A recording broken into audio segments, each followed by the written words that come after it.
You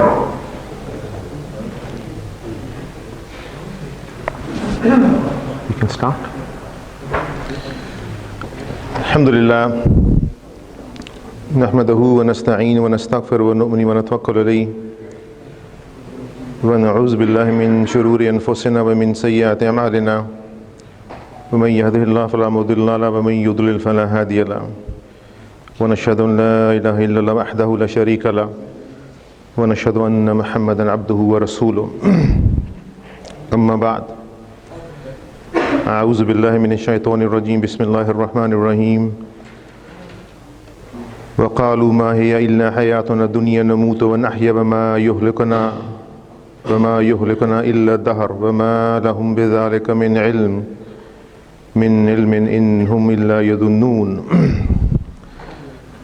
Brothers and if there are any sisters, once again Assalamu alaikum, and may Allah reward you for coming in this cold night. Today's topic is for everybody, but especially for the youth, for young people who are more active through media, through their friends, through their movements, and they are comparatively less restricted as compared to the older people.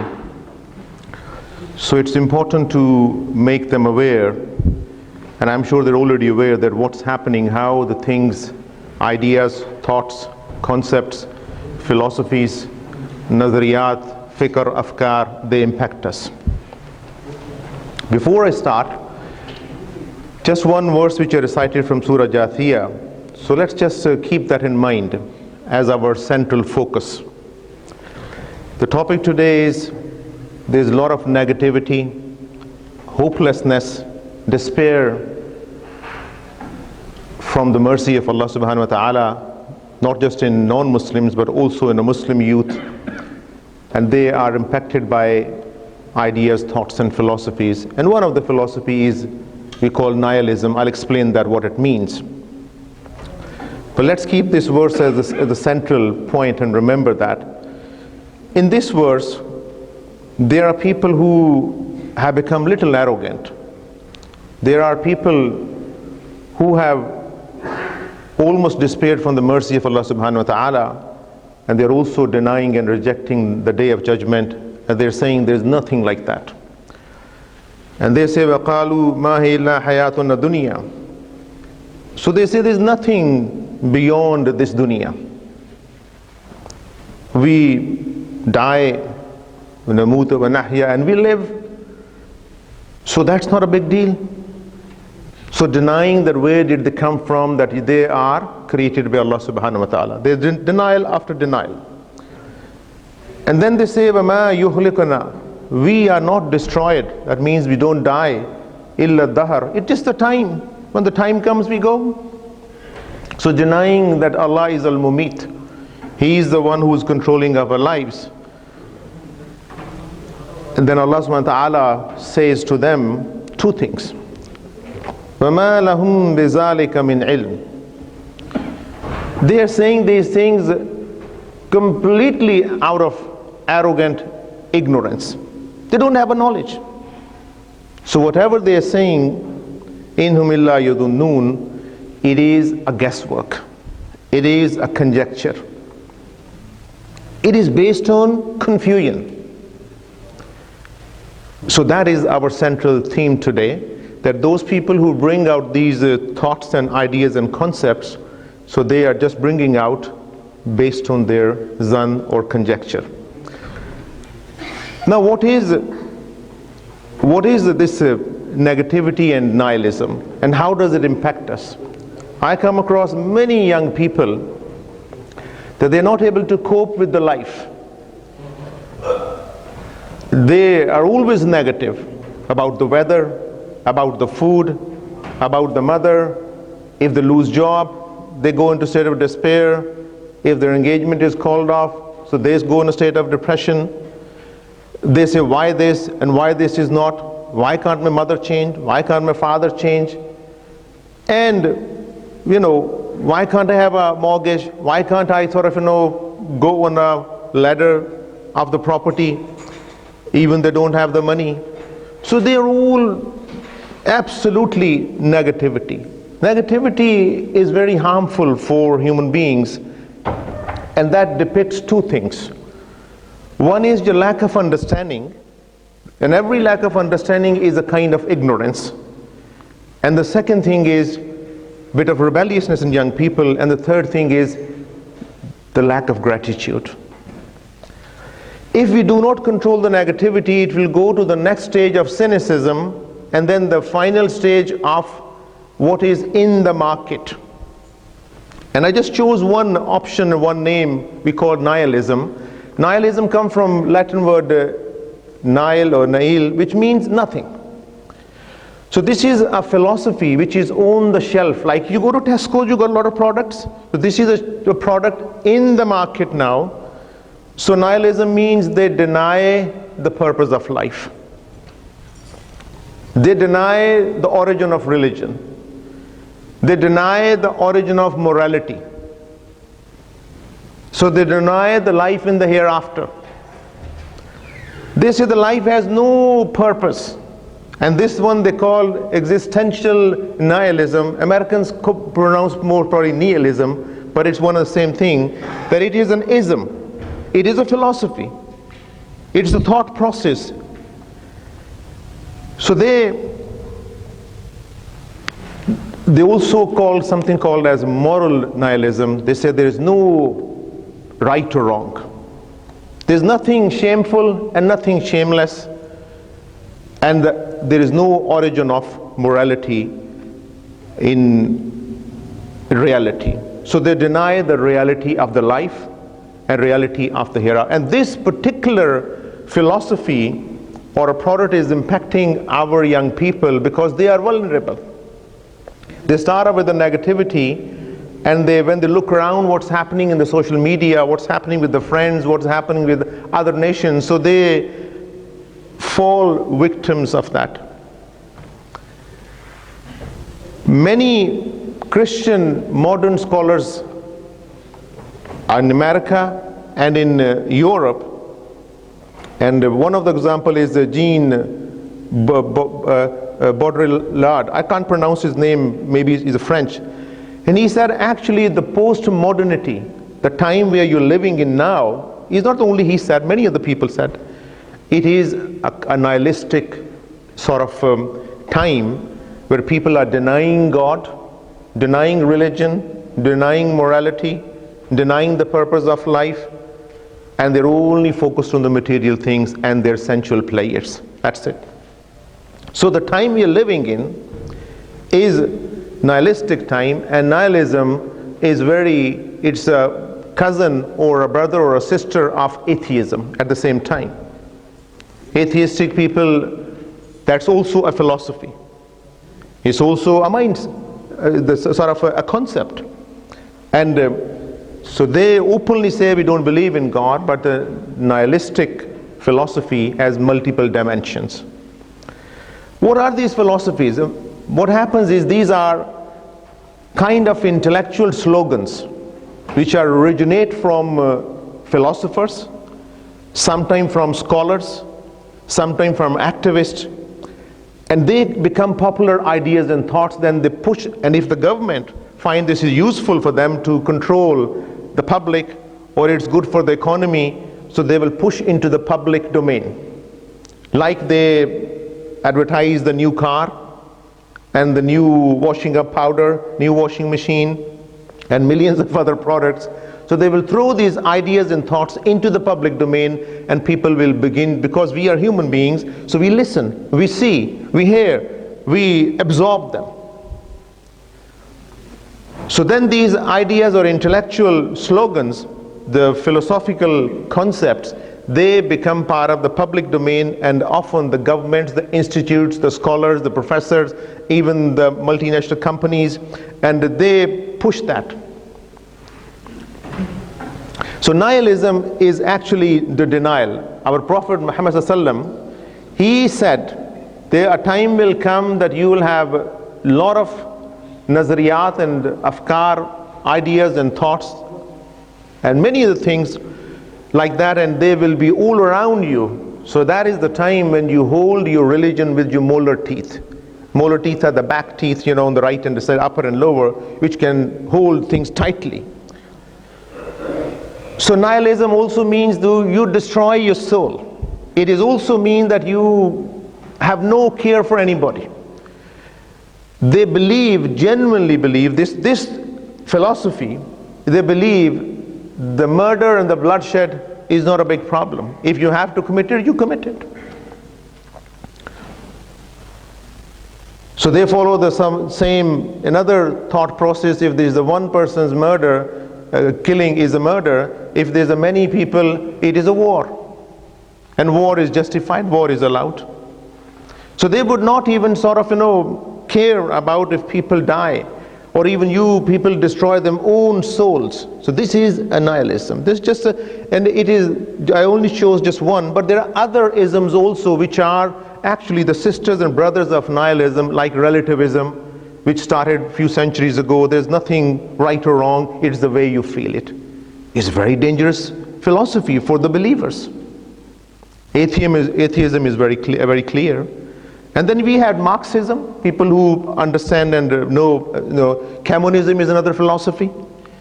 In our religion, if you look at some countries where they have innovations in the religion, so what happened? They start as a thought process. They start as a concept. Somebody brings them to the public forum and say, and some people, public segments of people, they absorb it, they accept it, they adopt it, and they begin to follow that. And this is the same all over, this is the human nature. If anything new idea or thought is flying around and becomes popular, so we always push buttons and inform each other. Did you see that? Did you not see that? And young people are more vulnerable to that. Now I tell you about Iblis, Shaitan. So Shaitan was in reality the first nihilist. He was the first one who denied everything, even though he believed in Allah. And he was the first one who wanted to destroy his own self, and he wanted to destroy other people, the whole mankind. So that is the very origin of a nihilistic sort of a concept from the Iblis. He said, I don't care if I go to the hellfire, but I will not leave a single human being unless and until I misguide them. In Quran, you see, he says, I will try my absolute best to misguide all of them. So these thought processes and concepts and philosophies are very satanic in their nature and origin. In Quran, to understand these philosophies, there's only one way. If people endeavor, the young people or all other people, to know what devil is, what is the job description and profile of a shaitan is, you will understand these philosophies. Why? Because these philosophies, all which are in the market, I've mentioned few of them: nihilism, relativism, and atheism, and hedonism. Hedonism is another philosophy you can enjoy anytime, anywhere, any way you feel like it. And there's nothing wrong with it. Complete immorality. Now quickly go back and look what is the shaitan's biggest ideas. He said, I will do this, that, and another in Quran, but his biggest attacks are two. And that verse, coincidentally, our Imam recited in today, you see, that he is say that he ya'murukum bil fahsha wal munkar, that he said, I will do two things. I will command people two things. One is to remove your shame and become immoral, same as these philosophies are mentioning.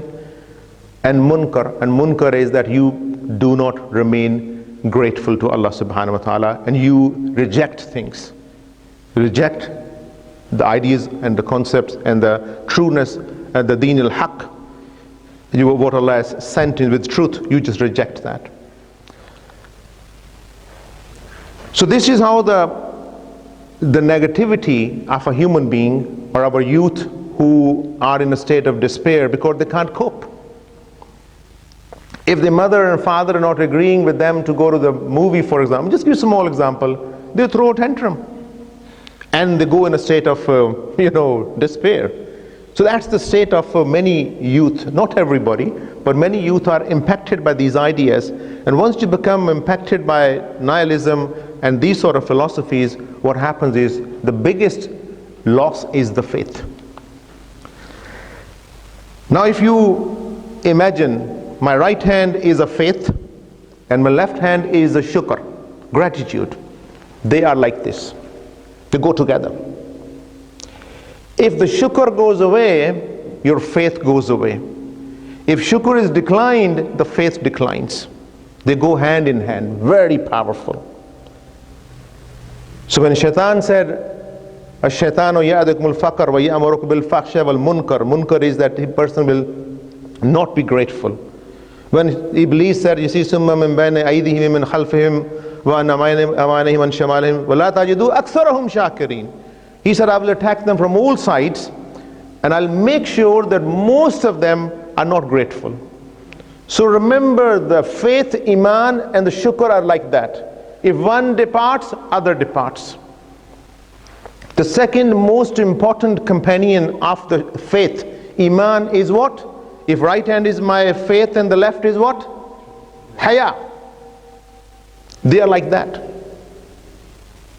Prophet Muhammad ﷺ, what a greatest sort of wisdom. He said, if one thing haya is minal iman. It is the part of Iman. If haya departs, Iman departs. If rafa ahadukum, if one is lifted, other is lifted.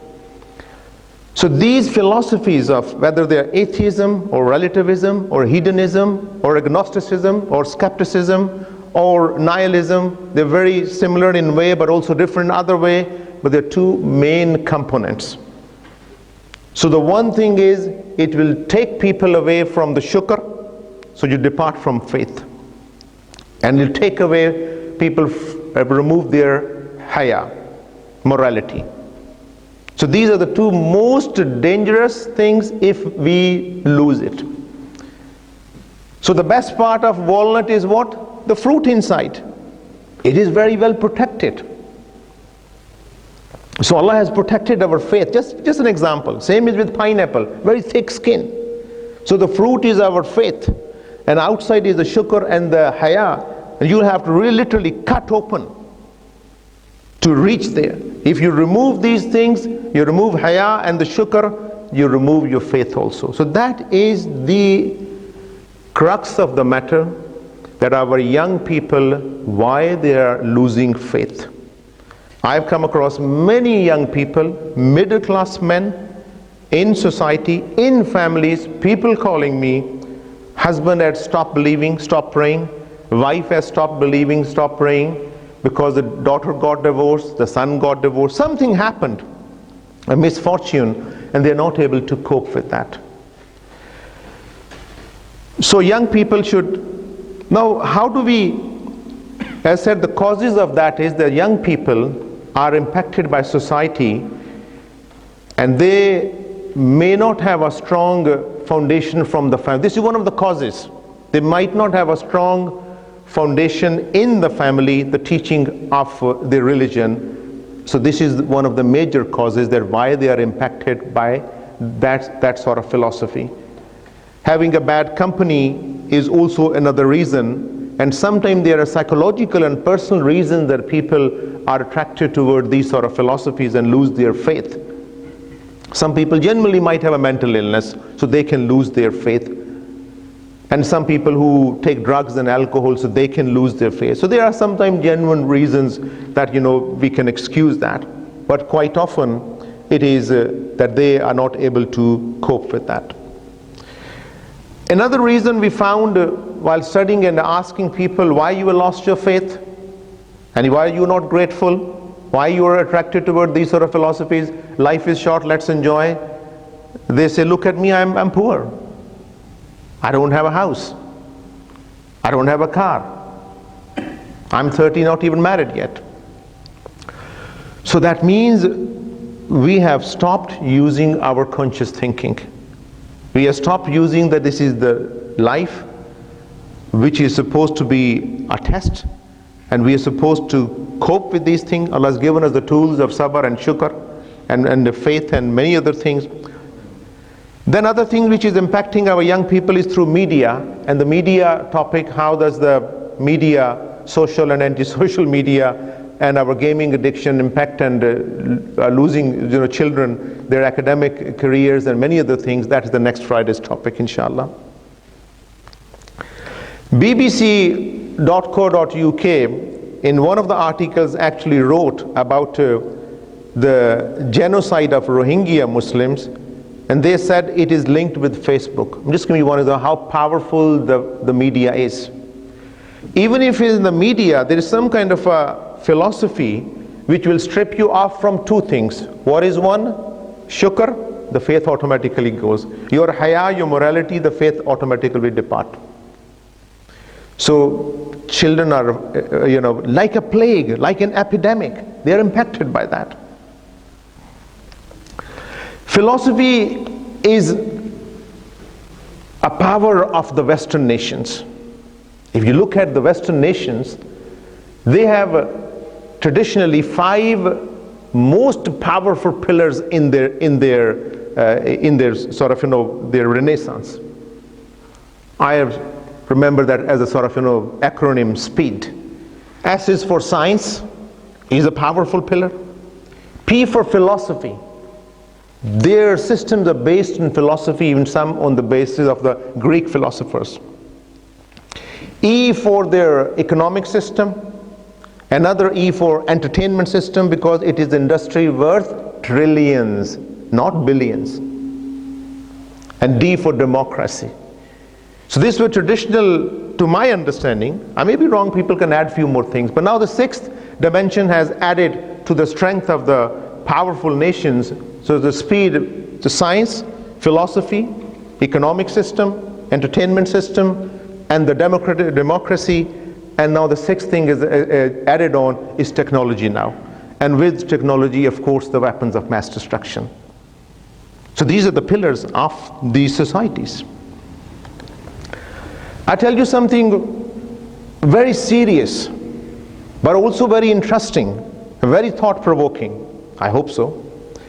Traditionally, for hundreds of years, right from the Persian, the Roman, the Greeks, and they said for them regarding Muslims the same thing, that these people who rule the world and the people, they use morality and the religion as a control mechanism. Europe did the same thing, that you control people, tell them this is moral, this is not moral, this is religious, this is not religious, fear God. This has been happening for thousands, as long as the human being is there. So the modern thinkers are saying something very dangerous. They said what has happened is, it is the first time in the history of the mankind that the governments, and especially the Western secular powerful governments, have allowed people to give up their religion and morality and encouraging them through these philosophies, because they have found the most powerful controlling mechanism now. The most powerful. More powerful than people used to control in the past, but through morality and religion, and that is your data, your personal data. It is instant strangulation. If personal data is known to some organization or institutes or the governments, and they can finish a person by push of one button now. So the control mechanism has changed now. The paradigm has shifted completely 360 degrees.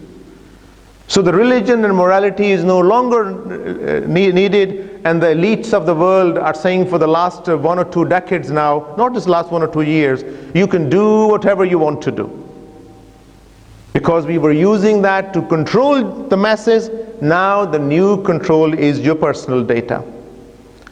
And do not believe or live in any sort of fool's paradise, myself or anybody, that we don't have a personal data with somewhere, with somebody, our emails and WhatsApp and SMS and everything. Is any IT person sitting here? Is Fahim here? There's a couple of them here. Yeah. So is it true or not? So the signs and symptoms, if it is a disease, that people lose their shukr and their haya, their morality, religion, and they're moving away because of these powerful intellectual slogans, which I call these philosophical concepts or nazariyat or afkar. But at personal level, people are confused. Young people are confused. If you listen to them carefully for 1 hour, if you do that, it's difficult, you'll find at least 40% of the time they're blaming somebody, criticizing somebody. It's a waste of time. 40, you can do an experiment. Another 40% of the time, they might sort of be praising themselves, and then they will be talking about the Muslims, talking of now, about the religion, and the doubts that seeped into their minds and hearts because of these powerful concepts and so on. You're not immune from that. And the life of whether Muslim or a non-Muslim will become very narrow. Allah subhanahu wa ta'ala says in Surah Taha, وَمَنْ عَرَضَ عَنْ ذِكْرِي فَإِنَّ لَهُ مَعِيشَةً ضَنْكًا وَنَحْشُرَهُ يَوْمَ الْقِيَامَةِ أَعْمَى. Is one of the verses, very unique verse. Every verse is a miracle and unique, but in its own context, this is one of the most unique verse. And amongst the category of unique, I'm the unique and the uniquest, that if you or anybody else really move away from Allah subhanahu wa ta'ala, here the word is dhikr, remembering Allah, but also means about the religion and faith and monotheist and tawheed. You move away, ma'ishatan danka, that your life, the scope of your life will become very narrow, extremely narrow. And you, on the day of judgment, you will be resurrected and raised blind. And the next verse says, why we are blind, we could see in the world. And the angels will say, no, actually you chose to be blind. You rejected God. You rejected religion. You rejected morality. You rejected a shukr. You said there is no purpose of life. There is no maqsad of morality. There is no origin of the truth. You denied everything. So this is the most dangerous thing. And other signs are in society, people become, they will have a double lives. They will have one life at home. They might pray on Friday or Eid, but actually they sort of, do other things when they're out, and they become very materialistic and like consumers. And at an intellectual level, they are deprived of wisdom. So the biggest loss of nihilism or atheism, other things is, so I'm not saying out of animosity, but I'm saying the biggest loss is for Muslims, loss of faith and loss of wisdom at the same time. Wisdom means it is a kind of a knowledge which is ilm nafi wa amalahu, that this is the simple definition of wisdom and hikmah, which comes from Allah subhanahu wa ta'ala, yutul hikmata man yasha. Allah, whoever He decides, give you the hikmah and understanding of the religion, understanding of what's happening all around you. So they lose the wisdom. They can still be clever, they can still be sharp, they can still be rich, they still be driving, four-wheel drives or whatever. They can still earn money. They may be clever people, but there's nothing beyond this world. So we need to now bring our children back. So global level, all people are impacted with these Muslim countries, including Saudi Arabia. Nobody is immune from these philosophies, these new ideas and concepts, which are not new, but they become very powerful and popular now. And they are products like people sell, multinationals, they sell in other countries. So these ideas and thoughts, they're not material thing. They are just thoughts and concepts. Or we can call them a philosophy. So these are exported into now the Muslim countries over the last 2-3 decades now. And they're beginning to have an impact. You can see in Dubai, you can see in Pakistan, you can see in other Muslim countries.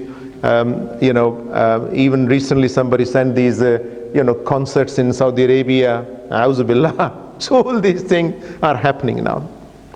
How do we tackle that?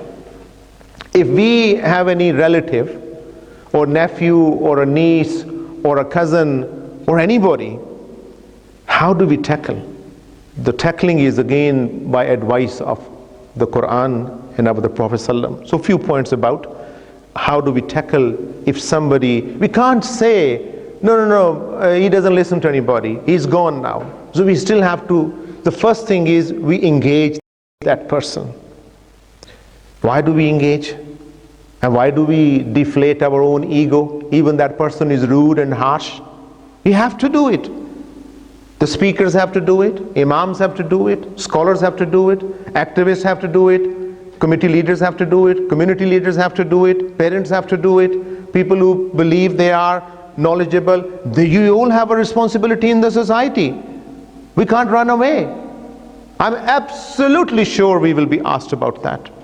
If we had a capacity and a person was going into atheism or relativism or nihilism or losing his gratitude or faith or morality, we have to engage them. So the tackling means the first thing is we engage them. We lower our ego. Because Allah has said, وَلَقَدْ كَرَّمْنَا بَنِي Adam. If Allah has given karam and respect to everybody, I have to respect that. I cannot say just to shun that person because he's taking drugs or alcohol. If he's a Muslim or she is a Muslimah, I think we do have a responsibility and to do our best to bring them back. You just need to try. You can't change somebody's heart. We all know that. So the first thing is engage them to the best of your abilities. And if they listen to dawah, obviously we can say a few things then. We can motivate them. We can explain them about these philosophies are impacting people. We can tell them about day of judgment, mercy of Allah subhanahu wa ta'ala, yaqeen in their faith, and so on and so forth. We can do that. We can lift their morale by simply establishing communication and telling them, I don't hate you. This is a big problem. Because they know everybody will hate them. This issue is a huge issue in the Somali population. I still sometimes work, and I worked for over 20 years in Southall, and when the Somali population increased in Southall, they had a massive problems, and this was the biggest issue. Anybody to start taking drug or alcohol, people were asked to leave home. Because they did not know how to deal with that. Now things are changing, and children are coming back. They go to the wrong path, but they come back. Because you are bringing them back now. So establishing communication is the most important thing in tackling the negativity, the cynicism in our own children, loss of faith or about to lose faith or weakness of faith or they're impacted by any sort of wrong ideas and concepts. Remember, wrong ideas and concepts which take you away from Allah subhanahu wa ta'ala. We take you away from the religion. We take you away from monotheism, tawheed. In Quran, they are known as taghut. If I have to say only one point how to tackle it, it will be just one point mentioned in the verse which is soon after Ayatul Kursi, La ikraha fid din. Qad tabayyana rushd min al-ghayy. فَمَنْ يَكْفُرْ بِالطَّاغُوتِ وَيُؤْمِنْ بِاللَّهِ فَقَدِ اسْتَمْسَكَ بِالْعُرْوَةِ الْوُثْقَى لَا انْفِصَامَ لَهَا وَاللَّهُ سَمِيعٌ عَلِيمٌ. This verse contains the treatment of all the anti-God, anti-monotheism, anti-morality, anti-religion philosophies ever until the Day of Judgment. Why? Quick translation. Yes, la ikraha fid din, there is no compulsion religion. Allah clarified that. After Ayatul Kursi, that Allah is so powerful, His arsh, His kursi, His majesty, magnanimity, His greatness. And what does He say? Despite that, I can convert all of you to Islam, la ikraha fid din, because you have a choice. It is your test. You must go through the test. Allah has made qad tabayyana rushd min al-ghayy. So the guided path and the wrong path of these nihilism and all these things, they are very clear in Quran. Allah has made it clear. The treatment of all these is just one thing. فَمَنْ يَكْفُرْ بِالطَّاغُوتِ. Whosoever divorce, reject these taghut, any idea, thought, philosophy, intellectual slogan, nazariya, fikr, anything which is based on polytheism, paganism, which is anti-God or anti-religion or anti-morality or anti-origin, because we originated, because Allah created us. So this is فَمَنْ يَكْفُرْ بِالطَّاغُوتِ. You reject that. There's only one treatment. So we have to reject, but you cannot reject unless until you have knowledge. For that you have a problem. You have to consult somebody. So Allah says, فَمَنْ يَكْفُرْ, that you completely deny, reject all kind of taghut, then Allah promises you something. What does He promise you? Allah says, وَيُؤْمِن بِاللَّهِ, and you come back to belief after you have disbelieved. First of all, you reject all false philosophies and divorce them. Divorce is a good word in this way also. فَقَدْ اسْتَمْسَكَ بِالْعُرْوَةِ الْوُثْقَى لَنْ فِصَامَ لَهَا وَاللَّهُ سَمِيعٌ عَلِيمٌ. Allah will hand out His hand, and you will have the most trustworthy hand of Allah subhanahu. It's metaphorical. I'm not saying start imagining Allah's got a hand. No. That means Allah's support in a miracle form, Allah's mercy, Allah's forgiveness. Allah will make things happen if you reject those philosophies and thoughts and concepts and ideas. And nihilism was only one sort of name I chose for this topic. So if you believe in Allah, and Allah has grasped the most trustworthy handhold, and lan fisama laha, and Allah is saying, I will not pull my hand away. I will remain with you, O my servants. But first you reject those philosophies. Lan fisama laha. Lan fisama means never, never. So inna Allah la yukliful miyad. Allah never breaks it. Inna Allah wallahu sami'un alim. The second most important thing after this one to tackle all wrong ideas, thoughts and philosophies is this verse. So وَمَنْ يَكْفُرْ بِالطَّاغُوتِ وَيُؤْمِنْ بِاللَّهِ فَقَدِ اسْتَمْسَكَ بِالْعُرْوَةِ الْوُثْقَى. Go home and study this verse again. Next important point to tackle all kind of negativity, cynicism, unnecessary despair, going into state of depression and hopelessness, is that we learn a bit about the job description and the profile of the devil, Shaitan, Iblis. And I said this before, just a repeat of the before, his two major attacks are, I will make sure that people don't, Shaitan said, you're not amongst the shakireen. And shukr and faith are like that. If the shukr goes, faith goes. So ya'murukum bil fahsha wal munkar. Fahsha means all kinds of immoralities and indecencies. So Iman and the haya is like that. Shame is like that. If one goes, other goes. So he attacks, he knows where to attack. So our young people must know the job description of Shaitan. I have a plan, inshallah ta'ala, maybe in February or March, that we will do the job description or a profile of a Shaitan. It will be a program, and it will be in the form of an interview. So we will just have a sort of role playing, we will interview a devil, so that people understand how does the devil think. So Shaitan was the first nihilist who self-destroyed his thousands of years of worship, because he could not let his ego go. He could not deflate his ego to prostrate and show obedience to Allah subhanahu wa ta'ala. So these people who are falling like flies and mosquitoes because of these philosophies, the youth, Muslims including.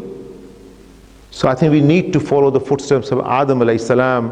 When he made a mistake, he did not went into any argument. He simply said, Rabbana zalamna anfusana wa lam taghfir lana, along with the Hawa.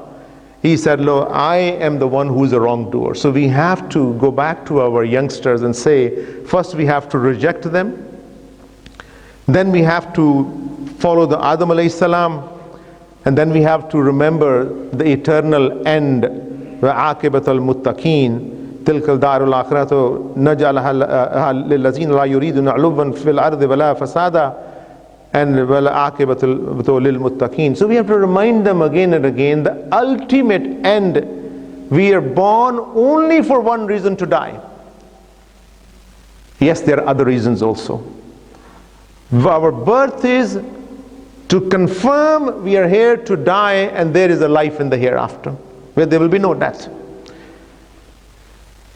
So either there is an aqibatul zalimin, aqibatul kafirin, there is an end result, eternity for people who die as oppressors and deniers of the truth, or is this that wal muttaqin, and we have to give them, raise their morale and show that, oh, Allah is so merciful. They might say we have committed so many sins, we need to take them back to Surah Zumar, verse 53.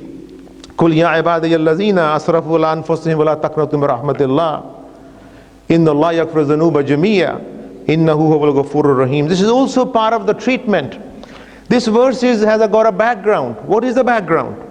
The background of this famous verse in Surah Zumar, number 39 and verse 53, is that some of the mushrikeen or kafirin from Makkah, they became Muslims, and they wanted to go to Medina and meet the Prophet, and they said, we had committed so many sins. How can we even face the Prophet? How can we be accepted in Islam? And this verse came, "Oh Prophet, oh Muhammad, my Habib, sallallahu alaihi wasallam." Allah said, go and tell them, you have oppressed yourself. You committed all the sins. You have almost sort of self-destroyed yourself. Israf, you have done that against your own self. You've done a deliberate self-harm. You harmed your soul, your body, your tongue, your ears by committing so many sins. But if you commit now to repentance, that's a condition attached with it. La taqnatu min rahmatillah. Do not go into state of despair or hopelessness from the mercy of Allah. So inna Allah yaghfiru dhunuba jami'a. He will forgive all your sins. So this is another hurdle which I find with some people, and they say, no, I've gone far away now. I have committed so many sins. I feel so filthy and dirty and guilty. A'udhu billah. May Allah protect them, our youth, our sons and daughters. They are our sons and daughters at my age. I can't call them my brother. They're my sons and daughters. Possibly in every other home, one of them sort of going through this phase of negativity and cynicism and hopelessness and following all these isms. So we have to say to them these sort of verses to lift their morale. Allah is there, He's got the most trustworthy hand. He will never leave you. But you have to believe that. Innahu ghafurur rahim. So to summarize,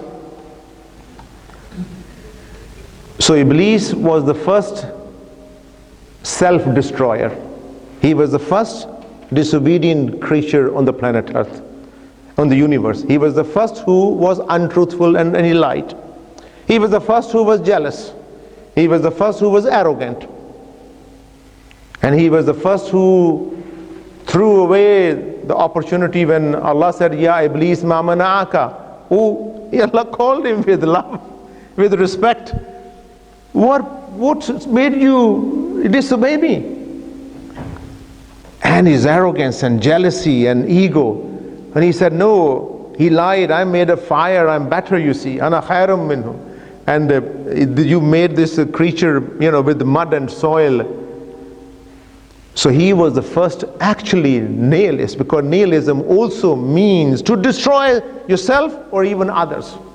And destroy what? Destroy religion, destroy morality, destroy faith, destroy a sense of shame. So he was the first one.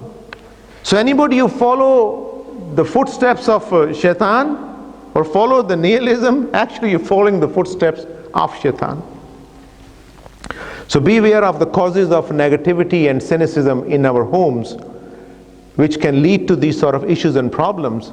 So be aware of that. And also be aware of these philosophies. Sometimes it's a good thing for a parents to sit down once in a month or even 6 months. Let's look what sort of ideas and thoughts and concepts are flying around, like the products. These are the products. They impact you. They impact millions, hundreds of millions. So the parents who are educated, so they can do that if they have got a young children. So be responsible. Use your conscious thinking. And other anti-negativity, these taghut, small things you can do. You can, seek knowledge. Do not spread the baseless negativity news via social media. Learn how to reflect. Consult the sincere people and remain God conscious, and stop meeting negative people. Stop reading, watching negative news. They impact you negatively and you do not even realize that. And stop thinking negative. So there should be a life of gratitude. And gratitude is not only through lisan, through your tongue, alhamdulillah. No, we have to live gratitude. Sabr is a mean. It is a tool to achieve something, to please Allah. So sabr is what? A mean, a tool. You were given one tool to actually please Allah and even go to paradise if you're patient. But a shukr is two-dimensional. Sabr is one-dimensional. You only use your sabr when you got a misfortune, when you got a tragedy, when you got a difficulty. You're not using the tool of sabr when you're happy and enjoying. Do you use that sabr at that time? No. But shukr is two-dimensional. It is a mean and also the end. That means if it is an objective at the same time, it is an aim at the same time, it is a maqsad of a life that you have to attain or secure or achieve, shukr. So shukr is in all the time. Worship is a shukr. Charity is a shukr. Forgiving somebody is a shukr. Any good deed which you're doing for the sake of Allah subhanahu wa ta'ala, that is shukr. So shukr is two-dimensional. It is a mean or a tool and also the end. If somebody asks you, see the Muslim, what do you want to achieve? I want to achieve taqwa. Inna akramakum indallahi atqakum. Ultimate thing is taqwa. How will you reach there? You reach through shukr. And sabr intermittently if need arises. So I finish off here this sad topic, but while you are in your homes and your children are not affected by that, I can assure you hundreds and thousands, maybe millions of Muslim children, youth all over the world are being impacted by these concepts, ideas, thoughts and philosophies. So we pray to Allah subhanahu wa ta'ala, Ya Allah, you help our children, help the Muslim ummah, and فَمَنْ يَكْفُرْ بِالطَّاغُوتَ, give us the knowledge, give us the wisdom, give us shuja and karam, courage, so that we can distinguish between right and wrong. You know the furqan, the discernment of right and wrong, good and evil, it comes from Allah. In Quran there are three things Allah has kept with him. Yutul hikmata man yasha. Wisdom comes from him. He gives to whom he wills. So yaj'alna furqana. Furqan is the most powerful intellectual tool to discern between right and wrong. We ask Allah to give us the furqan. So these three things come from Allah. No human being can give you. We have to pray to Allah subhanahu wa ta'ala. So we finish off and say وَآخِرُ دَعْوَانَا الْحَمْدُ رَبِّ الْعَالَمِينَ, and also pray to Allah subhanahu wa ta'ala that Allah give us the knowledge and furqan and hikmah and save our children, save our youth, not only in Slough and in our own families, all over the world from this evil taghut. And may Allah protect them and enable them to maintain their faith, and also enable all of us to maintain our faith. And I pray to Allah, Ya Allah, help and guide and reward all those people who have attended And if I said something wrong, it's Allah, Ya Allah, it's my mistake. If I said something right and correct, Ya Allah, enable all of these things so they become part of our thinking, part of our mind and heart. وآخر دعوانا الحمد لله رب العالمين. So we finish off here, and then after, if there are any questions,